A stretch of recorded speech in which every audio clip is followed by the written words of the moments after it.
bab tentang awal mula munculnya paganisme di Ka'bah. Sejak awal, suku Khuzaah tinggal di daerah Tuhamah.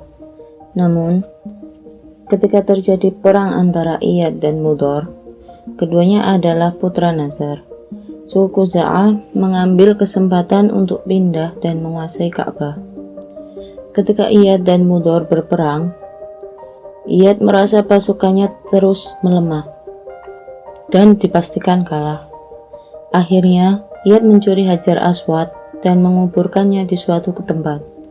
Tetapi, seorang wanita dari Khuzaah melihat peristiwa tersebut dan melaporkan pada kaumnya. Itulah kesempatan yang kemudian digunakan suku Khuzaah untuk menegosiasi kekuasaan atas Ka'bah. Mereka mengatakan kepada Mudhar bahwa mereka tahu letak Hajar Aswad disembunyikan. Tetapi, mereka akan memberitahukan pada Mudhar jika pengurusan Ka'bah diserahkan pada suku Khuzaah. Mudhar pun akhirnya mengalah dan menerima syarat tersebut. Sejak saat itu, pengurusan Ka'bah berada di tangan suku Khuzaah hingga 5 abad kemudian. Yang menarik, para sejarawan menulis bahwa pemimpin suku Khuzaah lah yang pertama kali membawa tradisi menyembah berhala ke Ka'bah. Kisah itu bermula ketika Amru bin Luhai al-Khuza'i sebagai pemimpin suku Khuzaah di Mekah sering melakukan perjalanan untuk berobat ke kota Balqa di Syam. Di sana, ia melihat penduduk kota itu menyembah berhala. Kemudian, ia bertanya pada penduduk kota Balqa, "Mengapa kalian menyembah patung-patung ini? Pada patung-patung ini, kami sering meminta pertolongan dan hujan. Dan semua pertolongan datang. Hujan pun turun," jawab penduduk kota Balqa. "Maukah kalian memberi aku satu patung untuk kuletakkan di Baitullah yang selalu dikunjungi orang-orang Arab?" Penduduk kota Balqa pun memberi sebuah patung besar bernama Hubal. Kemudian, Amru bin Luhai al-Khuza'i membawa patung itu ke Mekah untuk diletakkan di Ka'bah. Ketika itu, di masa kepemimpinan Amru bin Luhai al-Khuza'i, memang suku-suku Arab di Mekah dan sekitarnya mulai melupakan akidah mereka yang benar. Mereka melupakan agama Tauhid yang diseru Nabi Ibrahim dan Nabi Ismail.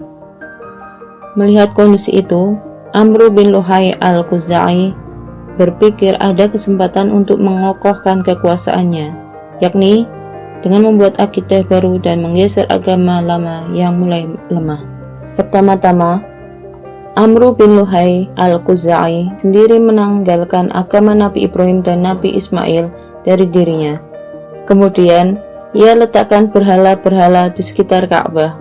Berhala yang paling besar adalah Hubal, diletakkan di tengah Ka'bah. Setelah Ka'bah penuh dengan berhala, lantas Amru bin Luhai al-Khuza'i memaksa bangsa Arab untuk menyembah berhala-berhala tersebut dan mengancam orang yang tetap menganut agama Tauhid. Protes pun bermunculan dari sebagian suku Arab, terutama dari suku Jurhum.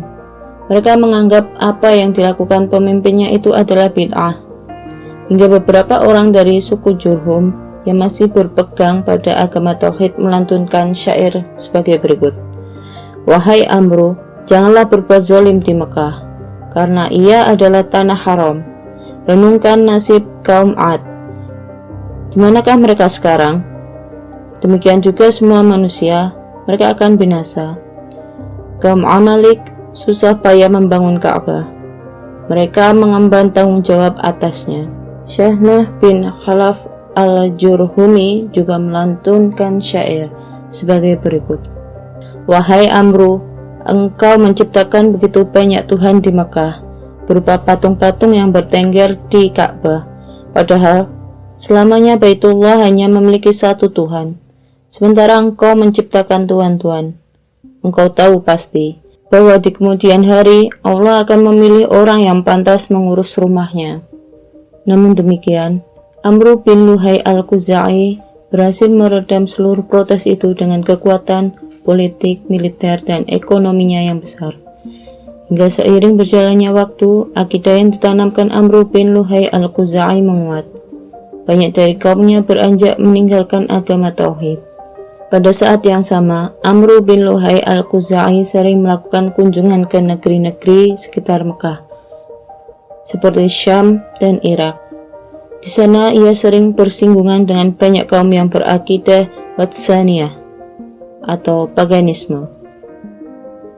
Sebagai sejarawan, juga menulis bahwa motif peletakan berhala di Ka'bah dan penggantian akidah tauhid dengan paganisme itu sebenarnya adalah ekonomi.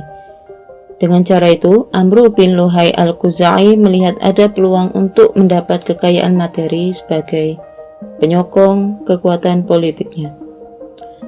Amr bin Luhai sendiri adalah anak hasil pernikahan antara pangeran suku Khuza'ah dan putri kepala suku Jurhum.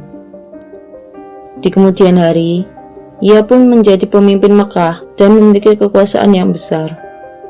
Bahkan, menurut ahli sejarah, tidak ada satupun penguasa Mekah di zaman jahiliyah yang memiliki kekuasaan sebesar Amr bin Luhai, kecuali Qusay bin Kilab bin Abdullah Muthalib. Ketika itu, hampir semua suku di tanah Arab tunduk pada kekuasaan Amr bin Luhai al-Khuzai.